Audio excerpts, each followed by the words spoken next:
अला रसूलिल करीम अम्मा बाद।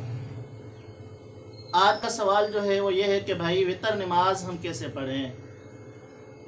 तो सबसे पहले ये बात जहन में रखें कि वितर नमाज जो है वो वाजिब है और वाजिब फ़र्ज़ के करीब है। यानी जिस तरह आप फ़र्ज़ को छोड़ नहीं सकते ऐसे ही आप वाजिब को भी छोड़ नहीं सकते। चाहे आप हज़र में हैं तब भी वितर आपको पढ़ना है, आप सफ़र में हैं तब भी आपको वितर पढ़ना है। किसी भी सूरत के अंदर वितर को छोड़ना नहीं है। जिस तरह से हम नफिल को या सुन्नत गैर मुअक्कदा को छोड़ देते हैं तो वाजिब का दर्जा तो सुन्नत से बहुत ज़्यादा है, फ़र्ज़ के करीब है, इसलिए इसको छोड़ने का कोई भी जवाज़ नहीं है। अब आते हैं कि भाई वितर को पढ़ें कैसे।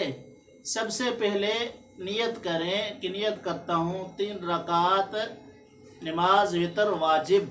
ठीक है, जिस तरह से आप पीछे नियत करते हुए आ रहे थे सुन्नतों की, फ़र्ज़ों की, ऐसे ही यहाँ पर भी आपको नियत करनी है।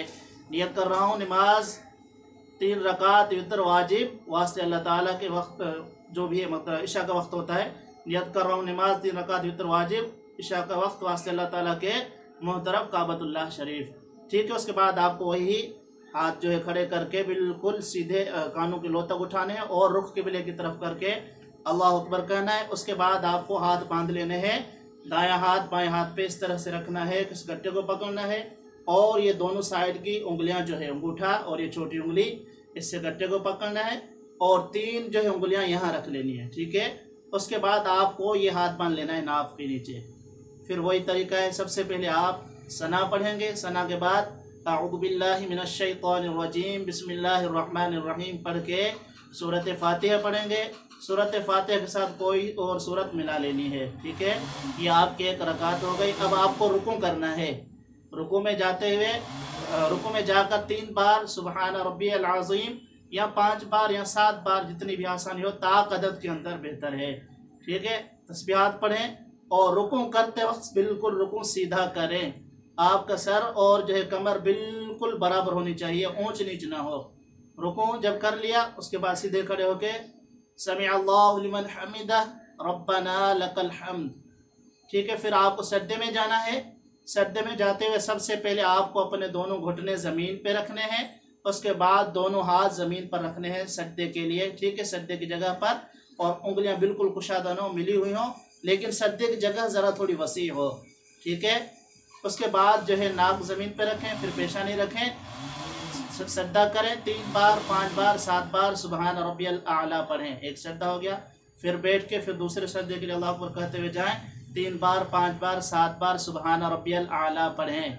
ठीक है, और सज्दा वसी करें, कुशादा करें, यानी बाजू को ज़रा खोलें।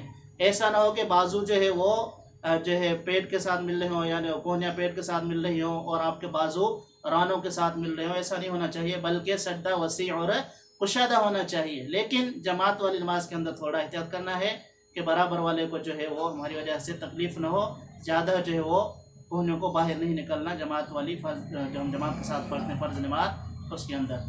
ठीक है, तो सज्दा वसी करना है। उसके बाद ये आपकी 1 रकात पूरी हो गई। अब आपको खड़े हो जाना है।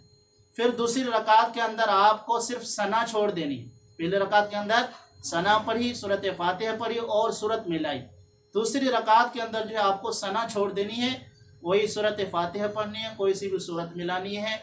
अब दोबारा से आपको ये पूरी रकात इस तरह से पढ़नी है जैसे मैंने पहले रकात का तरीका बताया। रुकू करना है, सजदे करने हैं, फिर दूसरी रकात में आपको बैठ जाना है, बैठ के अतहियात पढ़ के खड़े हो जाना है।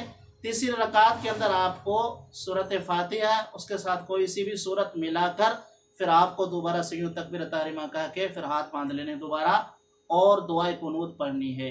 ठीक है भाई, और याद रखें कि दुआए कुनूत पढ़ना वाजिब है। अगर गलती से इंसान भूल गया तो सज्दा साहब लाजिम होगा, और जानबूझ के छोड़ दी तो नमाज नहीं होगी, क्योंकि वाजिब है। वाजिब को जानबूझ के छोड़ देने से नमाज अदा नहीं होती। ठीक है भाई, दुआए कुनूत पढ़ ली, उसके बाद फिर आपको रुकू में जाना है। रुकू सज्दे करके फिर आपको तीसरी रकात में कायदे के अंदर बैठ जाना है। फिर अत्तहियात, दुरूद शरीफ और रब्बी जाली या कोई और दुआ पढ़ के आपको सलाम फेर देना है। तो ये तरीका था वितर का। वमा अलैना इल्लल बलाग।